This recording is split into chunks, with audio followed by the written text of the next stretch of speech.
Hi friends, welcome to my honey stories. నేను మీ Lakshmi. Mister monster 14th episode. 3 గంటల సేపు బోండాంతో బంతాట ఆడి డ్రెస్అప్ అయ్యి నిన్ను వదలాలని లేదే, బట్ నీకు ఇబ్బంది అవుతుందని తప్పక పంపిస్తున్నాను. నా కంపెనీ నచ్చితే టచ్లోనే ఉండు అని బొగ్గ మీద చిటికి వేశాడు జై. తప్పకుండా జై, ఎంత రిలీఫ్గా ఉందో తెలుసా అంటూ చేతిని పట్టుకుని సైడ్ హగ్ చేసుకుంది వీణ. ఓకే, లెట్ స్టార్ట్ అవుదామా అన్నాడు.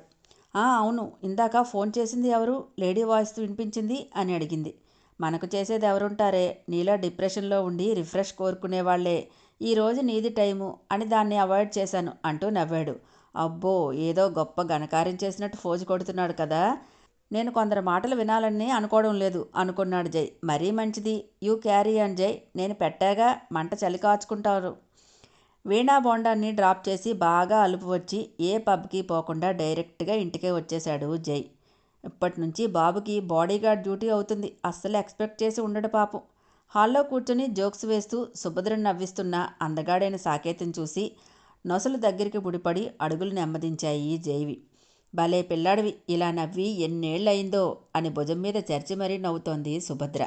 అమ్మమ్మ, మార్నింగ్ నుండి ఇలాగే జోక్స్ వేసి నవ్వించారు సాకేత్ గారు, మంచి సెన్స్ ఆఫ్ హ్యూమర్ ఉంది అని వస్తువుని జైని ఓరకంట చూస్తూ నవ్వింది మిథున. అప్పటి వరకు మిథున నవ్వుని చూడక తన అందమైన నవ్వుని చూడగానే మైమర్చిపోయాడు. అడుగులు నానమ్మ వైపు కాకుండా భార్య వైపు పడ్డాయి. ఇదేంటి, బావ ముందే తిడతాడా లేక కొడతాడా అలా చూస్తూ నా వైపు వస్తున్నాడు. ఓ నో జై, బావ ముందు ఇష్యూ చేస్తే వితిన్ సెకండ్స్లో నన్ను ఇక్కడి నుంచి తీసుకెళ్ళిపోతాడు అని టెన్షన్ పడుతూ అమ్మమ్మ ఏం కర్రీ చేయను అంటూ గబుక్కున సుభద్ర పక్కకు చేరింది మిథున. అప్పుడే సృహలోకి వచ్చి తనేం చేయబోయాడో గమనించి చా అంటూ తలను విదిలించి సాకేత్ని ఉరిమే కళ్ళతో చూస్తూ నాని ఎవరితను అని యాటిట్యూడ్గా అడిగాడు. తను నా ఫ్రెండు, మనవడు, పైగా మన కంపెనీలో వర్క్ చేస్తున్నాడు అని గొప్పగా చెప్పింది సుభద్ర. మన కంపెనీలోనా, ఎప్పుడూ చూడలేదే అని అనుమానంగా అడిగాడు. హాయ్, ఐ ఆమ్ సాకేత్, నేను బెంగళూరు బ్రాంచ్లో చేస్తాను, అందుకే చూసి ఉండవు అంటూ షేక్ హ్యాండ్ ఇస్తున్నట్టు నవ్వు నటించి చేతి మీద అంటుకున్న స్టిక్కర్ చూడగానే ఫేస్లో ఫీలింగ్స్ చేంజ్ చేశాడు. ఆ లుక్ చూసి ఐబ్రో అప్ చేసి ఓ అవునా, గుడ్ అని పొడిపొడిగా చెప్పేసి నాని కాఫీ పంపించు అని తన రూమ్కి వెళ్ళిపోయాడు జై. అబ్బో, వీడిలో కొవ్వు టన్నుల లెక్క ఉందే, కరిగించేస్తే పోలే అంటూ బొగ్గలో నాలిక ప్రొవోక్ చేస్తూ అనుకున్నాడు సాకేత్. గంగతో కాఫీ పంపింది మిథున. అసహనంగా తిరుగుతూ సాకేత్ రూపం ఊహించుకుంటూ ఎవడు వీడు, నాకంటే హ్యాండ్సమ్గా ఉన్నాడు, పైగా ఈ మొద్దు పళ్ళన్నీ బయటపెట్టి నవ్వుతుంది, రాని చెప్తాను అనుకున్నాడు. ఏం చెప్తాడో పాపం బాబు, నీకు సినిమా చూపిస్తారుగా, ఆగు బాబుగారు అంటూ పిలుపు విని వెనక్కి తిరిగి చూశాడు జై. కాఫీ బాబుగారు అని ట్రే ముందుకు పెట్టింది గంగ. నువ్వు తెచ్చావు, మీ చిన్నమ్మగారేరి అని ప్రశ్నించాడు చిరాకుగా. బాగానే అడిగావు, అది ఇది అనకుండా చిన్నమ్మగారు అని గౌరవంగా మెచ్చుకోవచ్చులే. అమ్మమ్మగారు వంట చేస్తున్నారు, పెదబాబుగారు ఇష్టంగా తింటున్నారని నవ్వుతూ చెప్పింది అంది గంగ. వాట్, తను కుకింగ్ చేస్తుందా అని మొహం విరిచాడు. అవునండి, రాత్రి చిన్నమ్మగారే చేశారు బాబు, చాలా ఇష్టంగా తిన్నారండి అని ఉత్సాహంగా చెప్పింది గంగ. నైట్ ఫుడ్ టేస్ట్ గుర్తు చేసుకుని ఓ దీన్ని వంట చేసుకుంటే బాగానే ఉంది, గుడ్ షెఫ్గా ప్రమోషన్ ఇవ్వచ్చు అనుకుని కాఫీ నోటి దగ్గర పెట్టుకోగానే మంచి స్మెల్ వచ్చింది. సిప్ చేస్తూ ఓకే నువ్వు వెళ్ళు అని బాల్కనీలోకి వెళ్ళాడు జై. కిచెన్లో కర్రీ తిప్పుతూ తాగారా మీ చిన్నబాబు గారు కాఫీ అని అడిగింది మిథున. తాగుతున్నారండి, మీరు రాలేదే అని అడిగారు అంటూ కిచెన్లో ఉన్నవి క్లీన్ చేస్తూ చెప్పింది గంగ. ఎందుకు ఉదయంలా నా మొహాన కాఫీ కొట్టడానికా అని తిట్టుకొని నీకు ఏది నా చేత్తో ఇవ్వను జై ఇక నుండి అనుకుంది మిథున కోపంగా. బయట వ్యూ చూస్తూ కాఫీ తాగి రైలింగ్ పట్టుకొని మళ్ళీ సాకేత్ కోసం ఆలోచిస్తూ మొహం ఎందుకంత వికారంగా పెట్టాడు ఆ పర్సన్ అనుకొని యథాలాపంగా తన చేతిని చూశాడు. బోండం రెడీ అవుతూ బ్యాగ్లో ఉన్న లిప్స్టిక్ తీసి పెదవులకు పూత పెట్టింది. డ్రాప్ చేశాక జై చేతి మీద కిస్ చేసింది. లిప్స్టిక్ ముద్ర హ్యాండ్ మీద ఉండటం చూసుకొని ఓహో, ఇది చూసి మొహం చిట్లించాడా, వీడికి మగువల గాలి సోకితే పడదా ఏంటి, బాడీ కటింగ్లు ఇస్తున్నాడు గోలీ సోడా మొహం వేసుకొని అని అక్కసగా తిట్టుకున్నాడు జై. హాహా, ఇది జెల్సీ అనుకోవాలా పాజిటివ్నెస్ అనుకోవాలా అని ప్రశ్నించింది అంతరాత్మ. నీ బొంద అనుకో, ఎల్లేహే అని గదిమాడు. నేనెక్కడికెళ్తా, నీతో పాటే నా ట్రావెలింగ్ అని వెటకారించి సాకేతం చూసి బాగా మండుతున్నట్లు ఉందేంటి అని స్టెప్స్ వేస్తూ అడిగింది అంతరాత్మ. నువ్వు ఓవర్ యాక్షన్ ఆపలేదనుకో, ఏం చేస్తావు, ఏం పీకలేవు, కానీ నీ గుండెల మాట నా చెవిలో ఊదే నేనెవ్వరికీ చెప్పను, చెప్తే పరువుకే బొక్కపడుతుంది అని ఇకిలించింది అంతరాత్మ. నీకు పరువు ఒకటి ఏడ్చిందా, అయితే నీకు పరువు విలువ లేదని నువ్వే పబ్లిక్లో ఒప్పుకుంటున్నావన్నమాట. గుడ్ అంటూ వ్యంగ్యంగా అడిగింది అంతరాత్మ.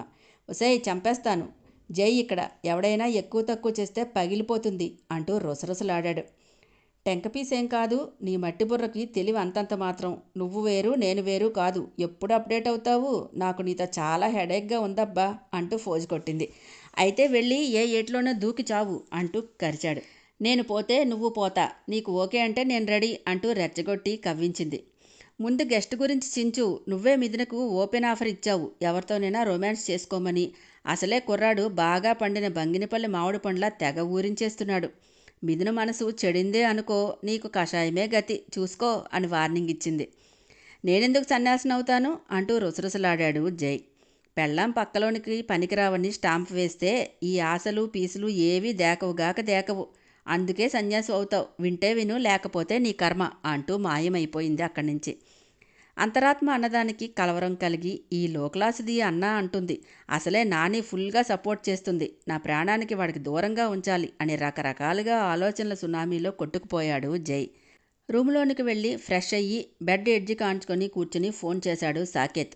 వీడియో కాల్ రిక్వెస్ట్ యాక్సెప్ట్ చేసిందో అందమైన అమ్మాయి. ఏయ్ ఏం చేస్తున్నావు అని అడిగాడు. నీతో మాట్లాడను పో అంటూ సైగలు చేసిందామ. నా బంగారం కదూ, నీ ఆదివారం మూగవార్తలు అర్థం చేసుకునే ఓపిక నాకు లేదే అంటూ పప్పీ ఫేస్ పెట్టాడు. ఎందుకు లేదు అంటూ వేళ్లు తిప్పుతూ అడిగిందామె. స్నిగ్ధ, వస్తే వీపు విమానం మొత్త మోగిస్తాను చూసుకో అన్నాడు. పోవోయ్ పని చూసుకో అని అదే సైకితో చెప్పింది. అబ్బా నా బుర్ర తినకే, అసలే బేజా ఫ్రై అయింది అని నీరసంగా మొహం పెట్టాడు సాకేత్. ఈ ముచ్చట్లకేమీ తక్కువ లేదు, వెళ్ళగానే ఫోన్ చేస్తానన్నావు, చేయలేదు, నిన్నేం చేయాలి అంటూ సీరియస్గా అడిగింది. అబ్బా నీ తీయని గొంతు వింటే చాలే, ఇప్పటి వరకు ఉన్న స్ట్రెస్ అంతా ఎగిరిపోతుంది అన్నాడు నవ్వుతూ. సోపు పూయికు, మ్యాటర్ చెప్పు అంది కోపంగా. ఇప్పుడు కాదు, తర్వాత నెమ్మదిగా చెప్తాను, మేబీ నీ అవసరం కూడా రావచ్చు అని ఆలోచనగా అన్నాడు. నా హెల్ప్ కావాలా? వై అంటూ మొహం చిట్లించింది. ఒక కొవ్వు పట్టిన గాడిద బెండి తీయడానికి అన్నాడు. ఆ గాడిద నీకేమవుతుంది అంటూ కళ్ళెగరేస్తూ అడిగింది. ఎత్తి కుదేస్తే 10 చెక్కలవుతాడే. ఓ అవునా, అయితే లేటెందుకు, టెర్రస్ మీదకి తీసుకెళ్ళి పని కానిచ్చి నువ్వొచ్చాయి, ఇక్కడ మిస్సింగ్ ఫీలింగ్ స్టార్ట్ అయింది అంటూ గారాలు పోయింది. మిస్ యూ సో మచ్ బంగారం అంటూ చిరుముద్దు అద్దాడు ఫోన్ స్క్రీన్కి. సాకేతి ముద్దు డైరెక్ట్గా పెట్టినంత ఫీల్ అవుతూ అందంగా బ్లష్ అయింది ఎర్రగా మందారంలా మారిన బుగ్గలతో. మరీ అంత సిగ్గుపడకే బాబు, మనసంతా గుబులు రేగుతుంది అని నవ్వి, ఈ ప్రాజెక్ట్ కంప్లీట్ అవగానే మనం మ్యారేజ్ చేసుకుందాం బుజ్జి, ఇంకా వెయిట్ చేయడం నా వల్ల కాదు అన్నాడు సాకేత్.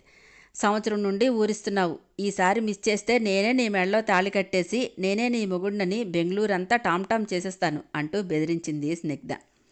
రాక్షసి అంటూ పళ్ళు కొరికాడు సాకేత్. థ్యాంక్స్ అంటూ మూతి 3 వంకరలు తిప్పింది. అసలు ప్రాబ్లం ఏంట్రా మిథునకి అని అడిగింది స్నిగ్ధ. తను ప్రేమించి పెళ్లి చేసుకోబోయే అమ్మాయినైనా కూడా మిథున గురించి ఆమెకు చెప్తే పల్చనవుతుందేమోనని ఆలోచన వచ్చి, నథింగ్ బేబీ నేను చూసుకుంటా అన్నాడు సాకేత్. చిన్నగా నవ్వి, నీ మరదల్ని నా ముందు తక్కువ చేస్తాననే ఫీలింగ్ వస్తుందిరా నీకు అని. సాకేత్, నువ్వు వేరు అనుకుంటున్నావా నేను వేరు అని?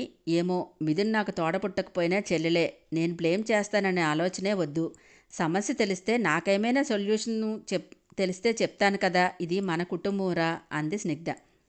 సారీ బంగారం, మిథు గురించి చెప్పాలంటే ఏదోలా ఉండి చెప్పలేకపోయానంతే. జై బిహేవియర్ గురించి క్లుప్తంగా చెప్పాడు సాకేత్.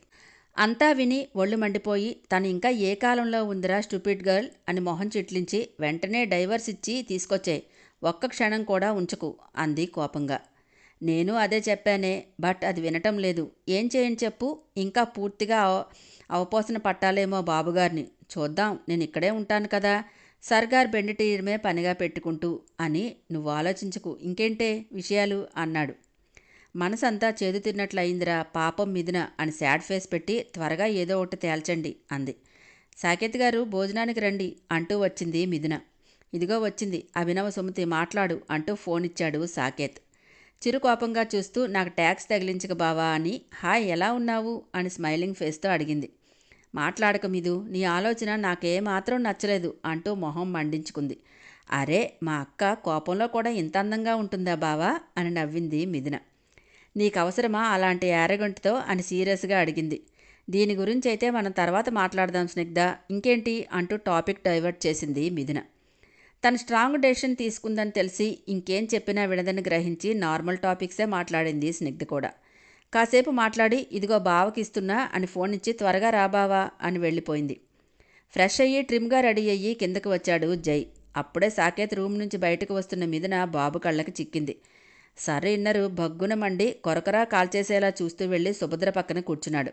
జై చూపులో వేడి పిల్ల ఒంటికి బాగానే తగిలింది. పెదవిని విల్లులా ఉంచి డైనింగ్ టేబుల్ దగ్గరికి వెళ్ళి గంగా వెళ్ళి మావయ్య గారిని పిలుచుకురా అని ప్లేట్స్ పెట్టింది. మరి మీ అత్తగారిని చిన్నమ్మ మధ్యాహ్నం కూడా అన్నం తినలేదు కోపం వచ్చి అంటూ మెల్లగా చెప్పింది గంగ. ఆశ్చర్యంగా చూస్తే అత్తయ్య ఇంట్లోనే ఉన్నారా అని అడిగింది. అవును చిన్నమ్మ, ఈ అమ్మ పోలేదని ఆ మేకప్ కోతులంతా ఓ ఎగేసుకుంటూ వచ్చాయి కూడా పరామర్శకంటూ కిసుక్కుని నవ్వింది గంగ. వస్తాయి, వాళ్ళ గుంపులో నుండి ఒక పెర్సన్ తగ్గిపోతే వాళ్ళకి చాలా నష్టం కదా, అందుకే వచ్చి ఉంటాయి. వెళ్ళి ఆవిడ్ని కూడా భోజనంకి రమ్మని పిలు అంది మిథున. ఇప్పుడే వెళ్ళి పిలిచేస్తానమ్మా అంటూ హుషారుగా వెళ్ళింది గంగ. ఏంటండి ఈరోజు ఇంట్లో ఉన్నారు? సునామీ హెచ్చరికలు ఏదైనా జారీ అయ్యాయా అని వ్యంగ్యంగా అడిగింది సుభద్ర. జై మండిపోతూ నీకు ఈ మధ్య వెటకారం పాళ్ళు ఎక్కువైనట్లు లేవా నాని అంటూ మొహం మండించుకున్నాడు.